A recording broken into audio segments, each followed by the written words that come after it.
Hello everyone. तो आज के इस वीडियो में हम एक्सरसाइज 7A का क्वेश्चन नंबर 2 सॉल्व करेंगे। तो देखते हैं क्वेश्चन क्या है।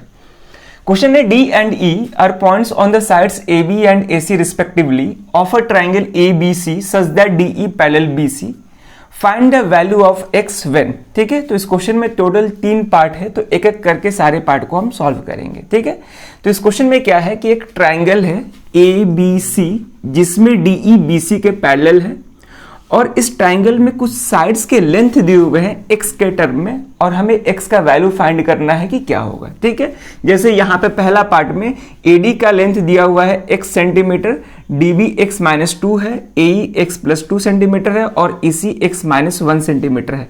तो यहाँ पे सारा लेंथ जो है x के टर्म में दिया हुआ है और हमें x का वैल्यू फाइंड करना है कि क्या होगा। ठीक है, तो यहाँ पे देखते हैं किसका किसका लेंथ दिया हुआ है। एडी का लेंथ दिया हुआ है, ठीक है, डीबी का लेंथ दिया हुआ है, एई और ईसी का लेंथ दिया हुआ है और हमें एक्स फाइंड करना है। क्लियर है, तो देखते हैं कैसे सॉल्व करेंगे इसको। तो क्वेश्चन में ऑलरेडी पहले से गिवन है कि डीई बीसी के पैरेलल है, तो अगर डीई बीसी के पैरेलल है तो यहां पे हम थेल्स थ्योरम का यूज कर सकते हैं। ठीक है, तो जब थेल्स थ्योरम का यूज करेंगे तो यहां पे हम दोनों छोटे पार्ट का रेशियो लेंगे क्योंकि छोटे पार्ट का ही यहाँ पे लेंथ दिया हुआ है। तो यहाँ पे हम सिंपली बोलेंगे AD upon DB is equal to AE upon EC. Clear है, तो यहां पे लिखेंगे in triangle A B C DE parallel B C. ठीक है, तो देयरफॉर बाय थेल्स थ्योरम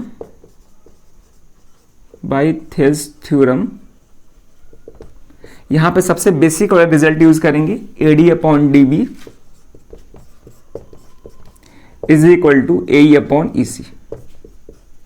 ठीक है, यहां पे ध्यान देंगे एक और बात, एडी के कॉरस्पॉन्डिंग एई है इसीलिए हम यहाँ पे एडी के सामने एई लिखे हैं और डीबी के कॉरस्पॉन्डिंग ईसी है इसलिए हम डीबी के सामने ईसी लिखे हैं। क्लियर है यहाँ तक। चलिए देखिए, एडी का लेंथ दिया हुआ है x सेंटीमीटर, डीबी का लेंथ है x -2 is equal to AE x +2 है और ईसी यहाँ पे x -1 है। अब क्रॉस मल्टीप्लाई करेंगे तो x इसके साथ मल्टीप्लाई होगा, x इंटू x -1 और यहाँ पे x -2 इंटू x +2।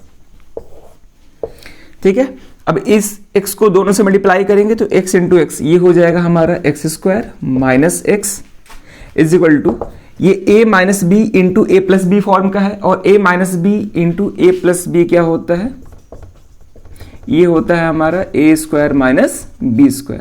ठीक है, जहां पे a की जगह पे x है, b की जगह पे 2 है, तो यहाँ पे a² यानी कि x² हो जाएगा माइनस b² यानी 2 का स्क्वायर जो कि 4 हो जाएगा। क्लियर है, अब यहां से x² और x² कैंसिल, यहाँ पे बचेगा -x इक्वल टू -4, माइनस भी कैंसिल हो जाएगा तो x इक्वल टू 4 सेंटीमीटर ये आंसर होगा।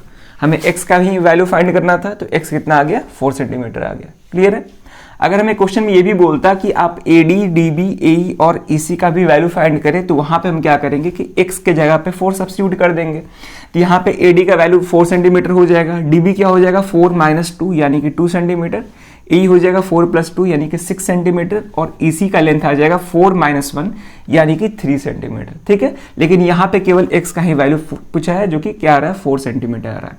तो ये था पहला पार्ट, इतना नोट कर लीजिए। उसके बाद चलते हैं सेकेंड पार्ट पे।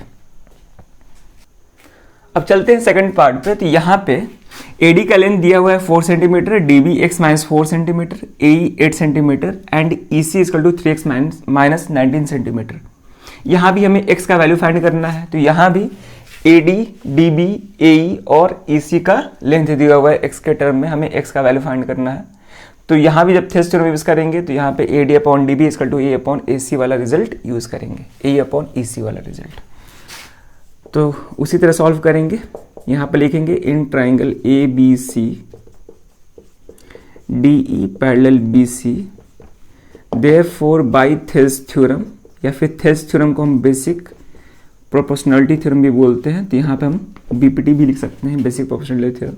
तो देयरफॉर बाय थेल्स थ्योरम यहाँ से हो जाएगा AD upon DB is equal to AE upon EC.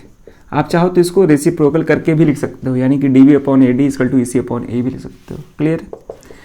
अब वैल्यू सब्स्टिट्यूट करेंगे, एडी का वैल्यू क्या है 4, डीबी किसके इक्वल है x -4, एई 8 सेंटीमीटर है और ईसी है 3x - 19 सेंटीमीटर।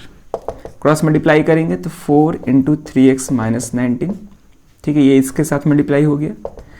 अब x माइनस 4 8 के साथ मल्टीप्लाई हो जाएगा, x माइनस 4, ठीक है। 4 को दोनों के साथ मल्टीप्लाई करेंगे, 4 इंटू 3 ये हो जाएगा हमारा 12x और ये हो जाएगा minus 76 is equal to 8x minus 32, ठीक है। तो x वाले टर्म को एक तरफ करेंगे, कांस्टेंट को एक तरफ करेंगे, तो ये इधर आएगा तो 12x माइनस 8x हो जाएगा, इधर माइनस 32 बचा, ये इधर जाएगा तो प्लस 72 हो जाएगा, ठीक है, सॉरी 76। तो यहां से आ जाएगा हमारा 4x is equal to 76 minus 32, ये क्या हो जाएगा हमारा 44, यानी कि x का वैल्यू हो जाएगा 44/4 यानी कि 11 सेंटीमीटर।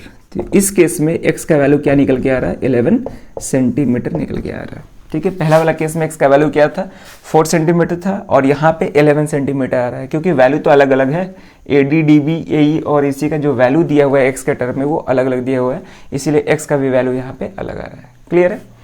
अगर आपसे जैसे कि यहाँ पे AD का जो वैल्यू दिया हुआ है कॉन्स्टेंट है 4 सेंटीमीटर, AE भी कॉन्स्टेंट है, यहाँ पे DB और EC ही x के टर्म में दिया हुआ था। अगर हमसे DB और EC पूछ ले तो सिंपली x के यहाँ पे 11 सब्स्टिट्यूट करेंगे तो 11 माइनस 4 यानी कि 7 हो जाएगा, और यहाँ पे जब 11 सब्स्टिट्यूट करेंगे तो 33 माइनस 19 हो जाएगा, ठीक है, कितना आ जाएगा 14 सेंटीमीटर आ जाएगा। क्लियर है। चलिए, तो ये था हमारा सेकंड पार्ट, अब चलते हैं थर्ड पार्ट पे। अब देखते हैं थर्ड पार्ट, ये लास्ट पार्ट है। तो इसमें क्या दिया हुआ है, AD का वैल्यू है 7x minus 4 centimetre, AE 5x minus 2 centimetre, DB का लेंथ है 3x प्लस 4 सेंटीमीटर और यहाँ पे EC दिया हुआ है 3x सेंटीमीटर। यहाँ भी x का वैल्यू फाइंड करना है। तो फिर से थेरेस थ्योरम का यूज करेंगे, तो सॉल्यूशन लिखेंगे, in triangle ABC DE parallel BC, therefore by Therese theorem, ठीक है। तो यहां से भी हम बोल सकते हैं AD upon DB is equal to AE upon AC, क्योंकि इन्हीं पार्ट का लेंथ दिया हुआ है x के टर्म में, ठीक है ना। तो यहां से हम लिखेंगे AD upon DB is equal to AE upon AC, ठीक है। AD का लेंथ क्या है 7x माइनस 4 सेंटीमीटर, DB का लेंथ दिया हुआ है 3x प्लस 4 सेंटीमीटर, ठीक है। ध्यान देंगे यहाँ पे AD का लेंथ दिया हुआ है और यहाँ पे DB का लेंथ दिया हुआ है, ठीक है ना, इसको मत लिख लीजिएगा, क्योंकि पिछले वाले क्वेश्चन में AD DB सब मतलब अरेंज ऑर्डर में दिया रहता था। तो यहाँ पे AD है 7x माइनस 4 सेंटीमीटर और यहाँ पे DB है 3x प्लस 4 सेंटीमीटर, AE का लेंथ है 5x माइनस 2 सेंटीमीटर और EC है हमारा 3x सेंटीमीटर। क्रॉस मल्टीप्लाई करेंगे, 3x इसके साथ मल्टीप्लाई होगा तो 3x into 7x minus 4 is equal to 3x plus 4 जो है इसके साथ मल्टीप्लाई होगा 5x माइनस 2 के साथ। क्लियर है यहाँ तक। चलिए, अब इन दोनों को मल्टीप्लाई करेंगे, 3x इंटू 7x ये हो जाएगा हमारा 21x स्क्वायर और यहाँ पे हो जाएगा माइनस 12x, ठीक है, सही है। अब 3x को दोनों के साथ मल्टीप्लाई करेंगे, 3x इंटू 5x ये हो जाएगा 15x स्क्वायर और 3x माइनस 2 ये हमारा माइनस 6 हो जाएगा। फिर इसको मल्टीप्लाई करेंगे तो ये हो जाएगा प्लस 20x और यहाँ पे माइनस 8 हो जाएगा, ठीक है ना, 4 2 ज़ा 8। क्लियर है। अब यहाँ पे सॉल्व करेंगे इसको तो 21x square minus 12x is equal to 15x square minus 6x plus 20x ये हो जाएगा प्लस 14x माइनस 8, ठीक है, सही है।